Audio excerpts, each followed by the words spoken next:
Բարև ձեզ սիրելի հայրենակիցներ, եթերում կրկին քաղաքական խաչմերուկն է, այսօր հունիսի 17-ն է,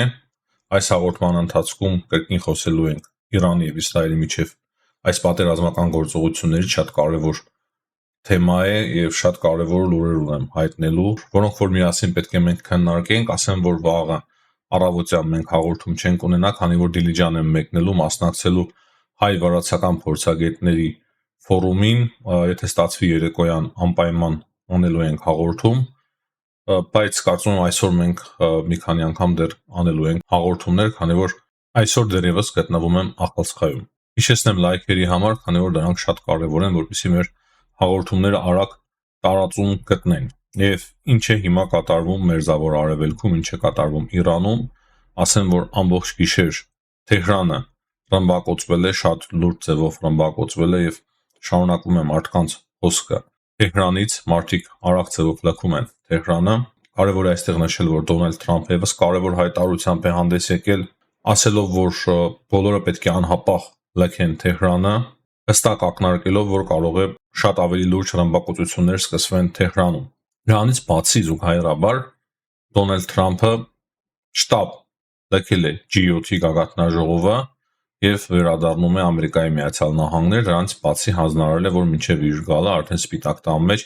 ազգային անվտանգության նիստը հրավիրված լինի, որպեսզի ինքը միանգամից միանա այդ ազգային անվտանգության նիստին։ Վերադառնալը շատ կարևոր է։ Ուզում եմ պարզապես շնորհակալություն հայտնել մեր հիանալի հյուրընկալներին։ Նրանք հիանալի աշխատանք կատարեցին։ Շնորհակալություն Կանադա։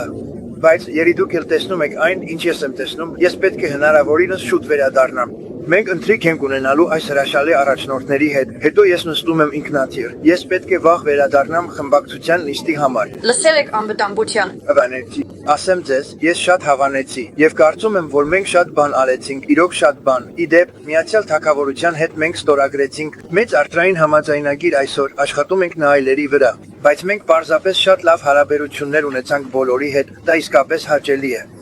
Կցանկանայի մնալ մինչ վաղը, բայց նրանք հասկանում են։ Սա լուրջ բան է։ Դուք խոսել եք վարչապետ Նեթանյահուի հետ։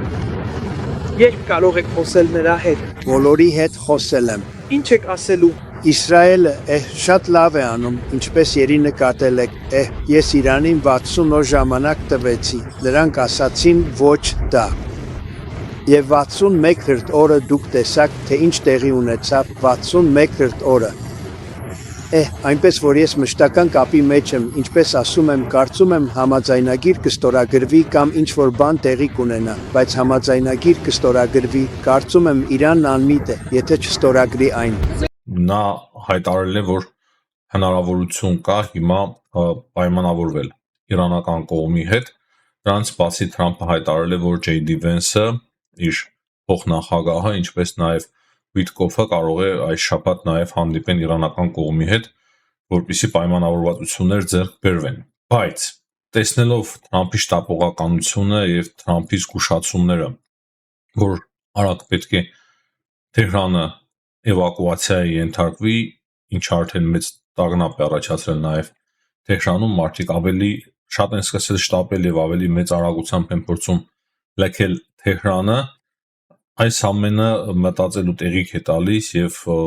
այն, որ Ամերիկայի Միացյալ Նահանգներից բազմաթիվ լիցքավորող ինքնաթիռներ էին երեք դուրս եկել, դրանից բացի Ամերիկայի Միացյալ Նահանգները իր ավիակիրներն էր մոտեցնում շրջան, այդ ամենը հստակ վկայում է այն մասին, որ Ամերիկայի Միացյալ Նահանգները նաեւ ինչ որ միտեղ պատրաստվում են հարձակում իրականացնել Իրանի վրա եւ ես գրեթե համոզված եմ, կարելի է նույնիսկ այդպես ասել, որ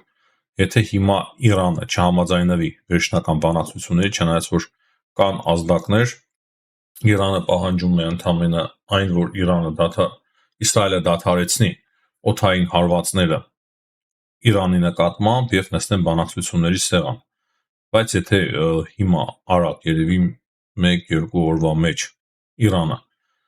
վերջնական որոշում չկայացնի բանակցել եւ արագ չհամաձայնվի Ամերիկայի Միացյալ Նահանգների պահանջին, ես կարծում եմ, որ միանշանակ Ամերիկայի Միացյալ Նահանգները հարված են հասցնելու Իրանի ատոմային օբյեկտներին։ Դրա համար է Թրամփը զգուշացնում, որ Թեհրանը պետք է շատ արագ էվակուացիայի ենթարկվի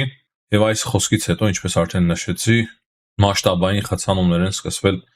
Թեհրանում ճանապարհների վրա։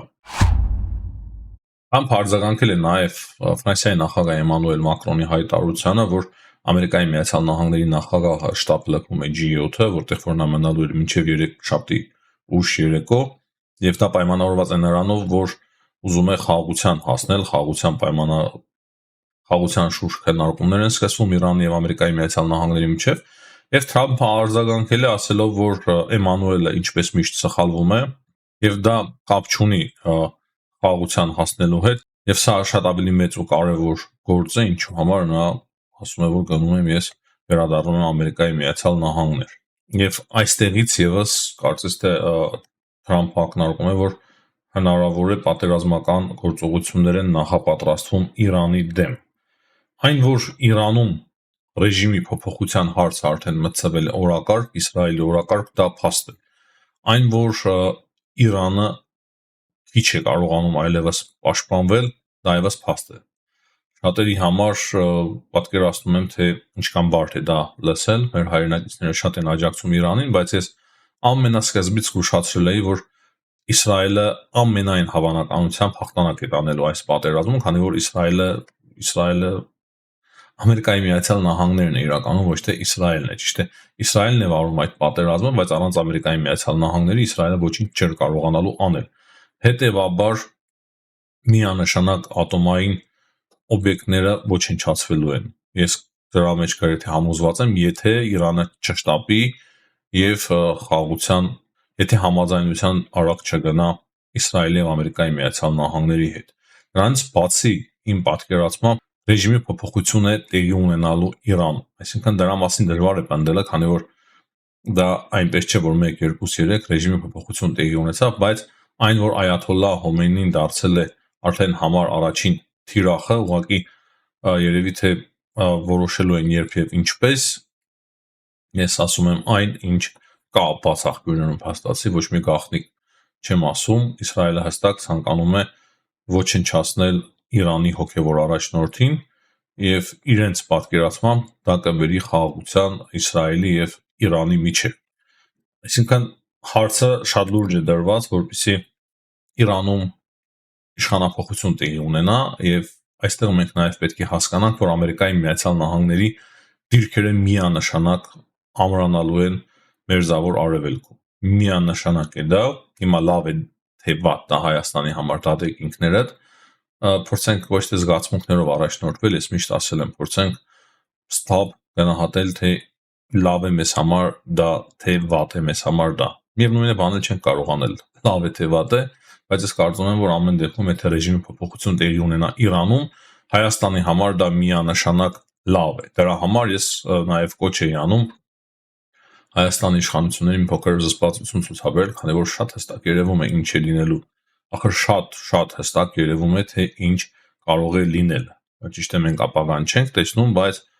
հստակ հասկանալի է ուժերի դասավորությունը եւ հաղթանակի հնարավորությունը ում կողմն է։ Դրա համար շատ ճիշտ է պետք կողմնորոշվել։ Հիմա նաև խոսենք կարևոր վտանգների մասին, հետո էլի կան հարցեր անդրադառնալու միանշանակ։ Հիմա եթե Թեհրանը շատ արագ էվակուացվում է, բնականաբար Իրանի մնացած շրջանները եւս էվակուացիայի են ենթարկվում։ Կարծում եմ Հայաստանի սահմանի վրա մեծ մարդկային հոսք է հավաքվելու եւ շատերը փորձելու են գալ Հայաստան։ Հազարավոր